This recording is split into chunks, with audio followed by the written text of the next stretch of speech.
नमस्कार मंडळी मी आज बनवते एकदम चमचमीत आणि एकदम मसालेदार असा अंडा तवा मसाला। मंडळी आता तवा मसाला म्हटल्यावर तव्यावरती बनवला जातो आणि हा जो तवा असतो थोडासा खोलगट असतो आणि हा सगळ्यांच्या घरामध्ये अवेलेबल असेलच असं नाहीये आणि माझ्याकडे पण तो अवेलेबल नाहीये, त्यामुळे मी पॅन मध्ये बनवणार आहे आज, किंवा तुम्ही कढईमध्ये पण बनवू शकता। फक्त ट्राय एवढाच करायचा, ह्या मसाल्याला जो टेस्ट येतो तो तव्यासारखा आला पाहिजे। त्यासाठी काही टिप्स आणि ट्रिक्स तुम्हाला मी या व्हिडिओ मध्ये सांगणार आहे। तर ते टिप्स आणि ट्रिक्स जर तुम्ही वापरले, तुमचा पण अंडा तवा मसाला एकदम छान, एकदम मसालेदार आणि जसा तव्यावरती बनतो तसा बनेल। आणि हा अंडा तवा मसाला बनवणं काही जास्त अवघड नाहीये। घरामध्ये जे मसाले असतात तेच मसाले वापरून आपण बनवणार आहोत, त्यामुळे वेगळा असा मसाला वगैरे आणायचा काही गरज नाहीये। चला तर मंडळी, वेळ न घालवता फटाफट अंडा तवा मसाला तयार करायला घेऊया। हो, पण त्याच्या आधी चॅनलला सबस्क्राइब करा, लाईक करा आणि कमेंट करायला विसरू नका। तर मंडळी, सगळ्यात आधी अंडा तवा मसाला तयार करण्यासाठी मी इथे एक पॅन गरम करून घेतलेले आहे। गरम केलेल्या पॅनवरती मी 2-1 चमचे तेल टाकून घेतो। तेल पण चांगल्या प्रकारे तापवून घेतो। मंडळी, तेल चांगल्या प्रकारे तापल्यानंतर गॅस कमी करायचे। गॅस कमी करून आता त्यामध्ये थोडंसं हळद टाकून घ्यायचं आहे आणि त्याचबरोबर आता त्यामध्ये थोडासा लाल मिरचीची पावडर टाकून घ्यायची। आता हे तेलामध्ये लाल मिरचीची पावडर आणि हळद चांगल्या प्रकारे मिक्स करून घ्यायचं आणि थोडंसं परतून घ्यायचं। आता मी इथं उकडलेली अंडी घेतलेली आहे। अंडी अशा प्रकारे हाफ कट करून घ्यायची। मंडळी, अंडी कट करत असताना हळवारपणे कट करा, अंडी फुटली नाही पाहिजे आणि आतमधला जो पिवळा बलक असतो तो पण बाहेर नाही निघाला पाहिजे। अंडी हळवारपणे कट करून हे अशा प्रकारे तेलामध्ये ठेवून द्यायची।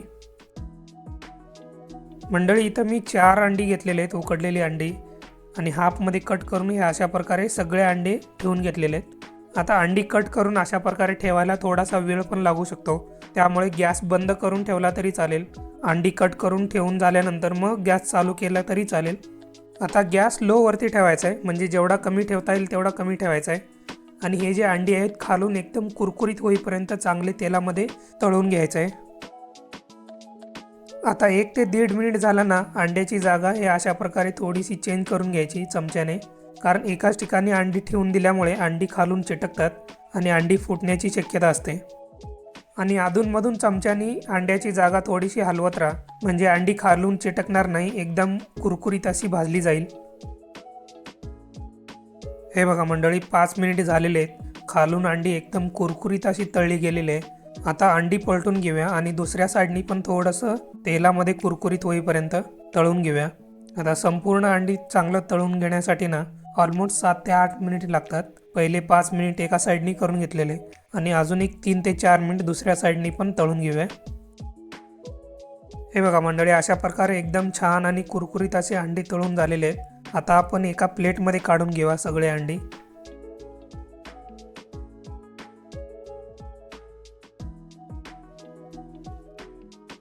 आता त्याच पॅनमध्ये अजून एक 5 ते 6 चमचे तेल घेतो आणि तेल चांगल्या प्रकारे तापून घेतो। आता तापलेल्या तेलामध्ये अर्धा चमचा जिरा टाकून घेतो। जिऱ्याबरोबर 1 चमचा आलं लसणाची पेस्ट टाकून घेतो। आता त्याचबरोबर काही कढीपत्त्याची पानं टाकून घेतो। कढीपत्त्याची पानं टाकून झाल्यानंतर तेलामध्ये हे सगळं थोडंसं परतून घेतो। आता मंडळी, यामध्ये बारीक कट केलेला कांदा टाकून घेतो। इथं मी 4 ते 5 मीडियम साईजचे कांदे एकदम बारीक असे कट करून घेतलेले आहेत। आता हा बारीक कट केलेला कांदा एकदम छानपैकी मऊदार होईपर्यंत तेलामध्ये चांगलं परतून घ्यायचं आहे आणि त्याचबरोबर कांद्याला एकदम असा सोनेरी कलर पण आला पाहिजे, तोपर्यंत चांगलं परतून घ्यायचं आहे। हे बघा मंडळी, कांदा परतायला स्टार्ट करून ऑलमोस्ट आता 7 ते 8 मिनिट झालेले आहे। कांदा एकदम मऊदार असा परतला गेलेला आहे आणि त्याचबरोबर कांद्याला थोडासा सोनेरी कलर पण यायला चालू झालेला आहे। मंडळी, आता या कांद्यामध्ये थोडासा टोमॅटो टाकून घेतो। टोमॅटो बारीक कट करून घेतलेले आहे आणि टोमॅटो मीडियम साईजचा घेतलेला आहे। आता टोमॅटो टाकून झाल्यानंतर टोमॅटोला पण 4 ते 5 मिनिट चांगल्या प्रकारे परतून घ्यायचं आहे, म्हणजे टोमॅटो पण एकदम मऊदार होऊन जाईल, तोपर्यंत कांदा पण अजून चांगल्या प्रकारे भाजला जाईल। मंडळी, टोमॅटो आणि कांदा चांगल्या प्रकारे परतला गेला की आता त्यामध्ये पाव चमचा हळद टाकून घ्यायचं आहे। त्याचबरोबर 1 चमचा लाल मिरचीचा पावडर। आता त्यामध्ये 1 चमचा कांदा लसूण मसाला टाकून घ्यायचा आहे। जर मंडळी तुमच्याकडे कांदा लसूण मसाला नसेल तर 2 चमचे लाल मिरचीचा पावडरच वापरली तरी चालेल। कांदा लसूण मसाल्याने थोडासा टेस्ट वेगळा येतो, त्यासाठी मी टाकून घेतलेले। आता यामध्ये 1 चमचा गरम मसाला टाकून घ्यायचा आहे। आता हे मसाले जळू नयेत म्हणून यामध्ये मी थोडंसं पाणी टाकून घेतो, म्हणजे ऑलमोस्ट 1 ते 1.5 वाटी टाकून घेतो। आता थोडंसं पाणी टाकून घेतलेले, जर वाटलं तर पुढे जाऊन थोडंसं अजून टाकून घेणार आहे। मंडळी आता हे सगळे मसाले, कांदा, टोमॅटो जे काही टाकलेले ते सगळं चांगल्या प्रकारे मिक्स करून घ्यायचं आहे। हे बघा मंडळी, मसाला इथं जास्तच कोरडा झालेला आहे, त्यामुळे मी अजून थोडंसं यामध्ये पाणी टाकून घेतो आणि चांगल्या प्रकारे मिक्स करून घेतो।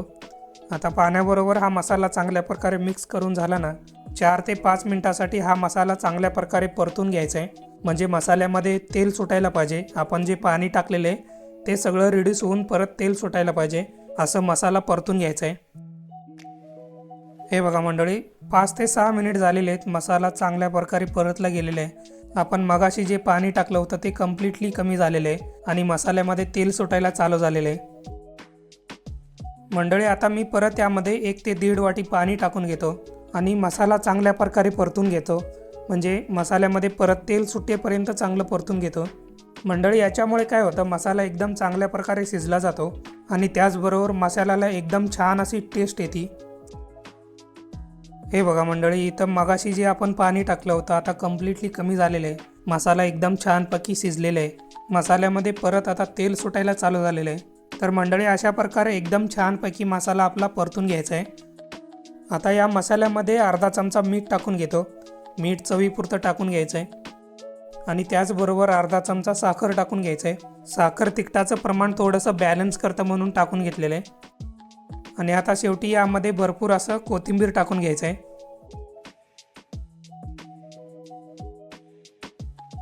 आणि मंडळी तुमच्याकडे जर कसुरी मेथी असेल तर तुम्ही त्यावरती थोडंसं टाकून घेऊ शकता। कसुरी मेथीमुळे मसाल्यामध्ये एकदम वेगळा असा टेस्ट येतो। मंडळी आपल्या तव्या मसाल्यामध्ये आता मगाशी आपण जे अंडी परतून घेतलेले ते ठेवून घ्यायचे ते अशा प्रकारे, आणि त्या अंड्यावरती थोडासा आता कोथिंबीर टाकून घ्यायचं आहे। तर मंडळी अशा प्रकारे एकदम सोप्या पद्धतीने एकदम छानपैकी मसालेदार असा आणि एकदम चमचमीत असा अंडा तवा मसाला रेडी झालेला आहे। मंडळी हा अंडा तवा मसाला तुम्ही चपाती बरोबर, रोटी बरोबर, नान बरोबर, तुम्हाला जे प्रकार आवडतात त्याच्याबरोबर एकदम मस्तपैकी असं एन्जॉय करू शकता। मग काय मंडळी, कसा झाला अंडा तवा मसाला? एकदम चमचमीत आणि एकदम मसालेदार झाला की नाही?